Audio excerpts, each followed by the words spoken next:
Ayan. Good morning. Good evening sa inyong lahat. Sa mga kayong sulok ng mundo, shoutout sa lahat ng ating mga minamahal na viewers. Alam niyo, sa totoo lang, gusto kong mag-reaction sa lahat-lahat na ng mga love team. Kaya lang, minsan ay baka sasabihin naman ng iba kung kailang viral, saka ka naman nandyan. Pero sana ako'y maiintindihan nyo po. At alam naman ninyo, sinabi ko naman na noon sa inyo pa na hindi ako mahilig sa love team. Pero bilang pagsuporta, at ito naman yung nasa pulan ko, ang Danjoy. Pero eto na, shoutout sa lahat ng aking mga kasama. Dito guys, sa video na to, na-ambush interview ni Kuya Andy si Joy.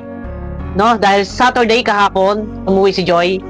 Ayun na, interview. At dito ay nararamdaman ko, simula noon hanggang ngayon, no, nang ito ay na-scout ni Kuya Ande, hanggang sa ngayon, naandyan pa rin si Kuya Ande na umaalalay, gumagabay sa pamilya ni Joy.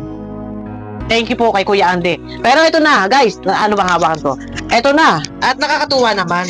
Kasi dito ramdam ko, parang ang mga tanungan niya kay Joy, parang tatay. Pero salamat kay Kuya Ande at Kalingap Dan. May sinasabi si Kuya Ande, kung maaari ay bilang siya ay tumatay yung ama-amahan, tinuturing na niyang anak.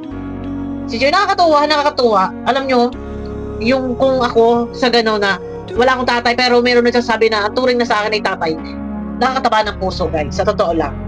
Nakakatuwa si Kuya. Pero ito na, no, inuusisa, kumusta naman ang yung love team?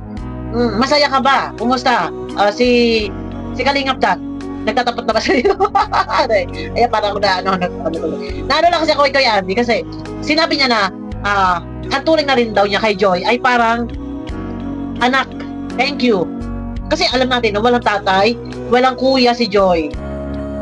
Pero nandiyan si Kuya Andy, kung naabutan nyo guys, napanood nyo guys, yung mga video ni Kuya Andy noon, lumalaban niya, pinagtatanggol po niya si Joy, hindi ko lang yung na-reactionan guys. Grabe, pinagtatanggol niya si Joy. Hayaan nyo, hahanapin ko yan. Kahit bukas, re-reactionan po natin yan. Eto guys, likha ni Kuya Andy, mawala galang kay Kuya Andy kami na may nagkakausap ni Kuya Andy. Supportahan po natin guys si Kuya Andy, no, sa kanyang mga video na ina-upload. Ayan, maraming salamat po. Ito na guys, no. Ayun, actually, matanong ko na ito po parang ang pusit trigger itong mga kababayan, no. Kamusta naman ang laktin ng Danjoy?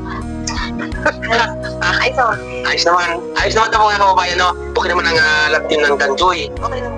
Ayan, okay naman daw po laktin ng Danjoy. Kamusta naman si Dan? Ayos naman. Ayan, no. Aray, may tatanong ko siya, huwag kang magagalit, no. Si Dan ba, di pala katapat sa iyo? Hindi. Joy, setan ba hindi pa raw nagtatapat sa iyo? Pero itong upload na ito, nauna itong upload kahapon ni Kuya Andy. Bago pa yung episode 7. Ayan, nauna. Pero nagtapat kagabi. Nagtapat itong si Kalingap Dan. Pero sabi ni Joy, hindi pa daw. Kasi nga, nauna naman kasi yung upload ni Kuya Andy, no? Ay, hindi nga daw nagtatapat. O, ito, tuloy tayo guys, no? Hindi na po. Hindi na po mga kababayan, no. Ito po, ako nga po, kinikilabot, no.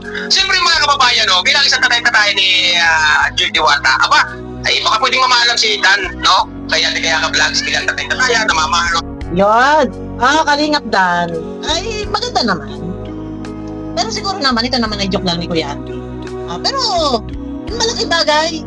Sa totoo lang, para sa akin, na meron tao na nagsasabi ng ganito, na, yun na lang yung salitang, parang tatay-tatayan siya.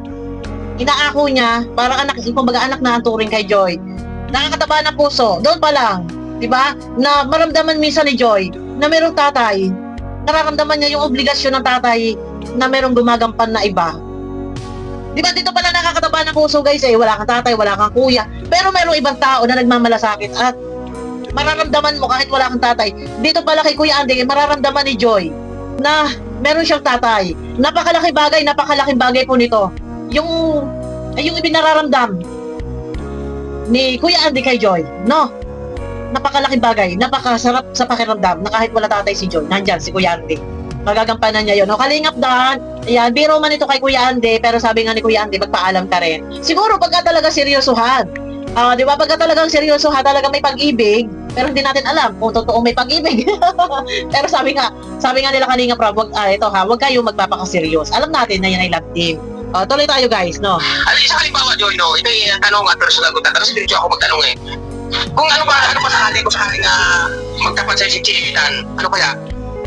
Ano sa palagay mo? Hindi pa alam, ayan. Yeah. Bakit hindi mo pa alam? Mga kababayan, ano ba kung sakali magpahiwatig sa'yo si Dan, ano kaya sa palagay mo? Ano po, syempre po, nag-aaral pa po kami. Pero okay sa'yo si Dan, ibig ko sabihin yung mga kayo nagkakasama, hindi ka ba naman kinukulit ni Dan, gano'n? Hindi na. Okay naman. Ayan po mga kalingap. Okay daw naman po. No? Ganda po ng sagot ni Joy, mga kababayan. Ano? Hindi naman daw siya kinukulit, pero okay naman. Masaya.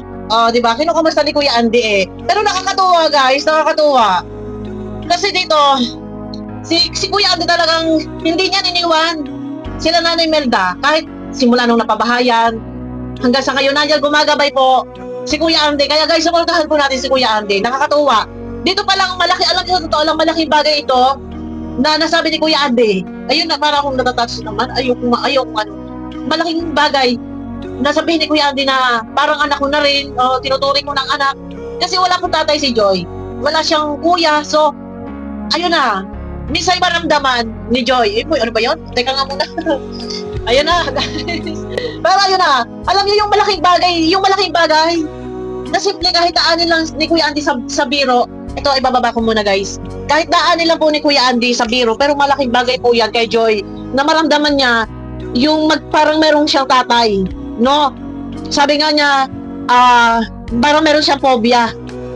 Nag-aaral pa siya, parang takot siya, parang ayaw niya na merong pag-ibig, merong boyfriend. Kasi parang meron siya phobia, naalala niya yung tatay niya. Pero gano'n pa man, thank you kay Kuya Andy, napakaganda. And ng mga pahayag ang pinaparamdam ni Kuya Andy kay Joy. And kay Joy naman, napakaganda rin po ng sagot. Talagang sa kanya ay pag-aaral. Pag-aaral muna. Tama yan, Joy. Huwag muna sasagi sa iyong isip ang boyfriend kasi napaka-importante. Samantalahin mo yung pagkakataon na merong tumutulong. Samantalahin mo yung pagkakataon na yan para sa iyong mga pangarap, no? Kasi talagang napakahirap mag-aral nang walang pangtustos ang magulang. Pero ito yung pagkakataon. Pero ako naaawa din guys kay Joy. Bakit? Sa kabila na lahat na wala naman siyang ginagawa sa kapwa, hindi naman siya nakakaperwisyo po, ano? And ito man, pinasok niya yung love team dahil nang dito din sa Kalingap. So sabi nga ni Kalingap, malaking bagay kung may mga blessings tusto sa pag-aaral. Pero sa kabila na lahat po, no guys, kumbaga marami yung umuusik, kumukutya, binabatikos, lahat ng yan nilulunok niya kasi nga yung pag-aaral niya. Pero normal naman po talaga na may basher. Kahit po ang Panginoong Jesus, lahat po may basher, kahit po kami may basher. Pero sabi ko nga, kumbaga, hayaan na lang, ignore na lang, and titigil din sila, wag lang pansinin. Pero, salamat kay Joy, sa lahat ng ating mga minamahal na viewers, no, palakasin lang po natin, yung maging matatag si Joy, palakasin natin, and yung mga nambabas, bahala na sila. Naway hipuin ng Panginoon ng kanilang mga puso na yung isang kagaya ni Joy na wala namang ginagawa. Pero, ayan, siksiklingli gumaapaw yung mga pagmamahal sa kanya. Sa totoo lang, natutuwa ako doon sa episode 7 kagabi, guys, no.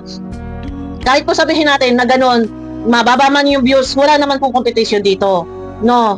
And hindi po yan nakabase sa dahil sa hindi pinapanood. Yan po ay nakabase kay YouTube pag mataas ang recommendation.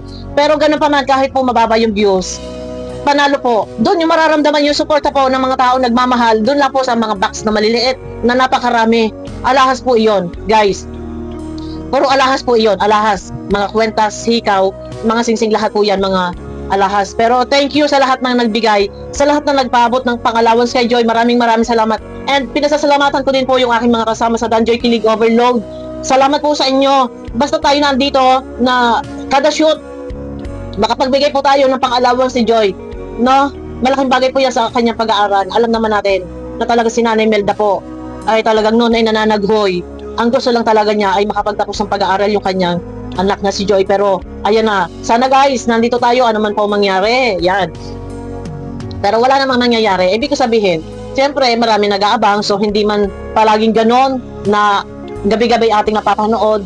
So ano man yan, may update man o wala, yun ang ibig ko sabihin po. Ano po, may update man o wala, tayo nandito lang para kay Joy. Support tayo. Yun po yung talagang sinasabi ko din sa akin mga kasama.